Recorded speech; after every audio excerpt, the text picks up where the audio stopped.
Dome Sports Talk worldwide with some news from the world of boxing. So y'all know what time it is. You ain't in a rush to get concussed. Now let's go up to them heavyweights, y'all. Right?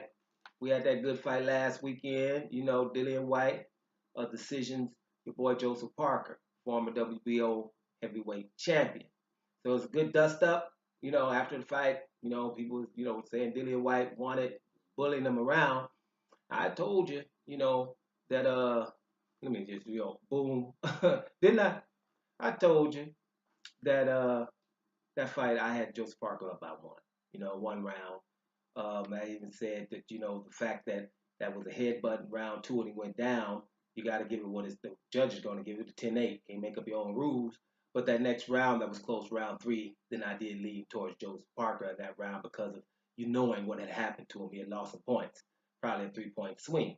And anyway, when you're looking at it, it was a good fight. Even at the end, when Joseph Parker had him down, you saw that Dillian Whyte needed, that fight to end then. But you saw Dillian Whyte knocked Joseph Parker down in the fight for the first time in his career. There was a lot of things going on, but the fight was closer than that outcome. A lot closer. Like I said, I had Joseph Parker up by one.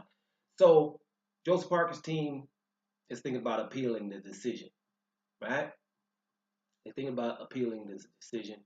And, me personally, I would think it would be a good thing just because of, like the history of it. All right. So people will remember it as a fight close enough to where one team was thinking about appealing it instead of it just being done with.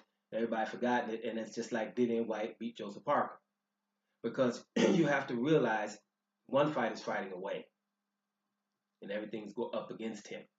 So, to continue to do that, there has to be some time justice and things like that. So why not look back into it? Because you're looking at the fact that the headbutt, and this is what their team is saying, Joseph Parker's team, if the headbutt did not happen, Joseph Parker was winning that round. So he probably would have had 10-9 round. Now you end up losing it 10-8, 3-point swing, right? So that's similar to what I'm talking about. When you're looking at that, and then me personally, I saw Dillian Whyte at least needing 1 point taken from him. At least, right? And that's the being very, very lenient because he continued to do a lot of things. We don't want to get into it because it's not like sour grapes here. That's not what this is all about. It's just a good fight. And I'm thinking, hey, Dillian Whyte looking for something, Joseph Parker looking for something. That would be a rematch, right? And here's one thing too. Somewhere else besides England for a change. You know what I mean? Because that's starting to get, the guys are starting to get into this fight modes where you're fighting always at home, so everything that you're doing is being applauded. So keep these guys moving. That's why Tyson Fury keeps saying, "Man, I'm moving. I ain't got time to be stay in one place." So you kind of like people like that. Alexander Usyk, our undisputed cruiserweight champion of the world, undisputed cruiserweight champion of the world, undisputed cruiserweight champion of the world. Excuse me. Because undisputed is the only one. Alexander Usyk didn't fight one of the fights in the Super Series at home, not one. Right. So there are people that do this because they feel as though we're gonna beat you by far. So people who try is also something. So going back to Joseph Parker, he was on the road. So things against him, why not look into this so people can remember this fight as being a close fight? And I think that's what they should do. And then they're going to look at some of the things that were happening in that fight. And then, you might come out of that, well, hey, why, guys, rematch. And then that would be good too. I think Joseph Parker deserves that at least, right? So let's see what happens going forward. I don't think it's sour grapes. I've seen sour grapes. I'm not going to get into it because the video get long. It's sour grapes in fighting. I've seen people be be used for other people to get ahead. And I'm giving you a name, an Italian fighter. His name is De Carolus, right? De Carolus, super middleweight. There would be a regular champion at the time, right? Germany kept getting at him. They wanted Vincent Feigenbutz to be the youngest champion ever. Because they wasn't going to tell nobody which regular champion, right?